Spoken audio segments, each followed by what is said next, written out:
1999년 10월 26일 일본의 오키가와시에서 발생한 사건입니다.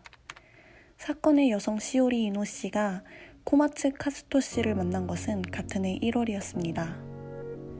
시오리 씨는 우연히 가게 된 게임센터에서 코마츠 씨를 처음 만났고 준수한 외모와 조심스러운 말씨에 그가 마음에 들었던 그녀는 얼마 지나지 않아 그와 사귀게 됩니다. 하지만 이때 코마츠 씨가 그녀에게 말했던 그의 이름과 나이는 전부 거짓이었습니다. 그는 본인이 외제차 딜러라고 시오리 씨에게 소개했지만 실제로는 형과 함께 이케부쿠로에 허가내지 않은 풍속점을 7곳이나 운영하고 있었습니다. 연애 초 코마츠는 그녀에게 늘 상냥하고 자상했는데 얼마 지나지 않아 그의 허술한 거짓말은 그녀에게 들키게 됩니다. 동시에 그의 성격은 돌변하기 시작합니다. 그녀가 어디를 가든지 감시하기 시작했고 그의 구속은 점점 심해져 갔습니다. 또한 고가의 선물을 일방적으로 시오리 씨에게 선물했고 피해자가 부담스러운 선물을 받을 수 없다고 거절을 하면 그녀에게 폭력을 휘둘렀습니다. 그녀를 몰래 촬영하기도 하였고 그걸로 다투면 여지껏 내가 선물했던 것들을 풍속점에서 일하며 갚아라 라며 이상한 요구를 하기도 하였습니다. 어떤 날은 그녀가 애완견과 함께 산책을 하고 있으면 개가 본인보다 더 중요하다며 강아지를 죽이겠다고 협박하기도 했습니다.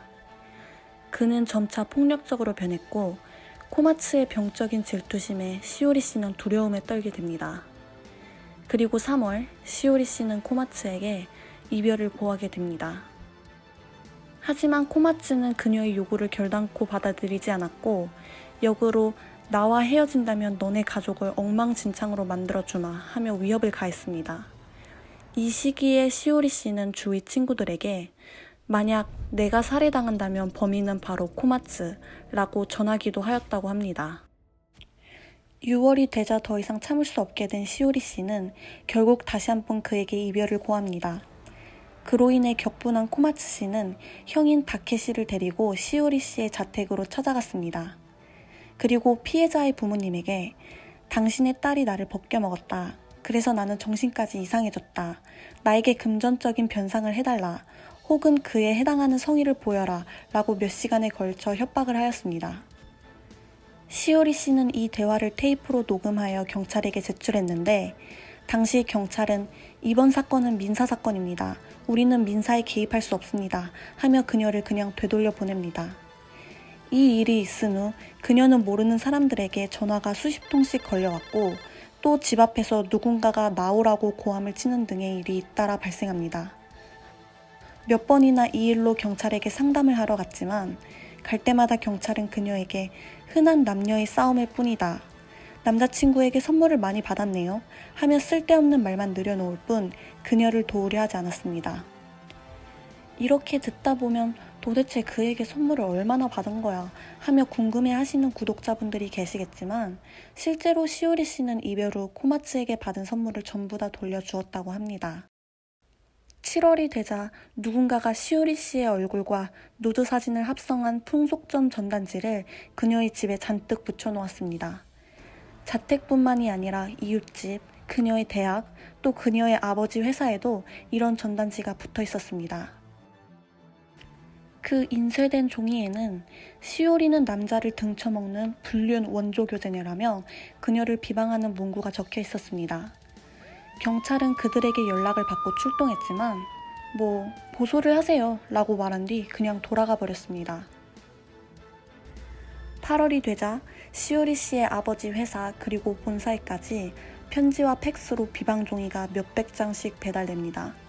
시오리 씨가 원조교제를 하고 있다던가 그녀의 아버지가 도박 중독에 걸렸다던가 하는 그저 그녀를 욕하기 바쁜 말이 가득했습니다. 참지 못한 그녀는 9월 경찰에게 고소장을 제출합니다. 하지만 카타기리 토시오 경부가 이 사건 기록을 보고 피해 신고로 처리해버리라고 부하 직원들에게 명령합니다.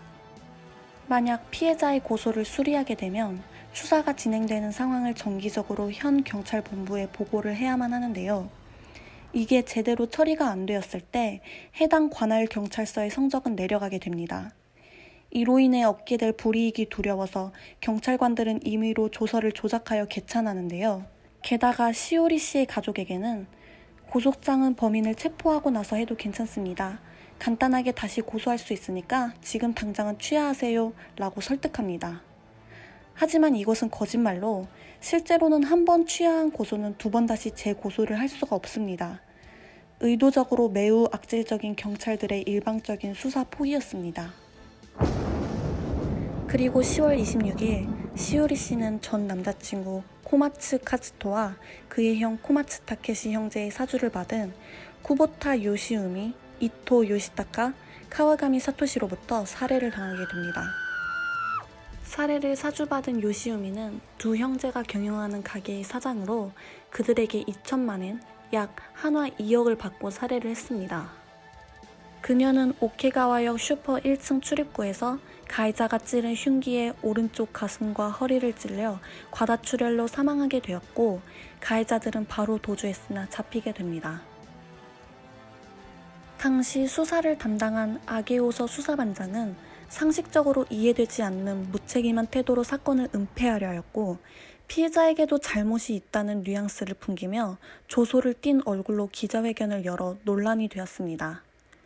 게다가 사건 당시 피해자의 의상은 가방은 프라다, 시계는 구찌를 차고 있었다며 불필요한 설명을 해 피해자의 이미지를 왜곡시키고 그녀의 명예를 짓밟았습니다.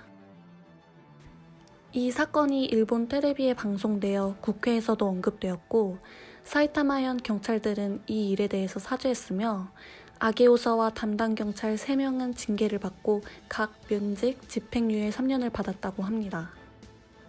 1999년 12월 19일 살해를 주도한 쿠보타 요시우미를 체포하여 징역 18년, 공범 2명은 징역 15년을 확정받았습니다.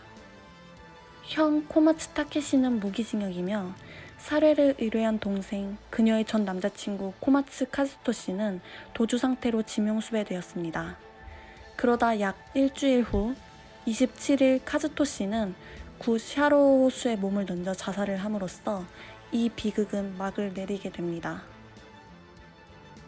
그리고 지난 2019년 시오리 씨의 아버지 케니치 씨와 어머니 쿄코 씨는 한 인터뷰에 응해 딸이 죽은 지 딱 20년이 되는 해입니다. 딸이 만약 살아있었다면 어떤 어른이 되어 있었을지 자주 상상합니다. 다시는 같은 일이 일어나지 않게 노력했으면 좋겠습니다. 라고 말했습니다. 또한 그녀의 아버지는 딸을 죽인 범인 수사를 게을리한 경찰과 딸을 명예훼손한 미디어에 딸은 3번 죽었다 라고 경찰과 매스컴을 비판했습니다. 그녀의 어머니는 스토킹 피해자는 죄가 없다.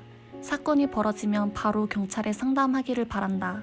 경찰은 피해자가 충분히 보호받고 있다고 느끼고 용기를 주는 존재였으면 좋겠다 라고 말씀하셨습니다.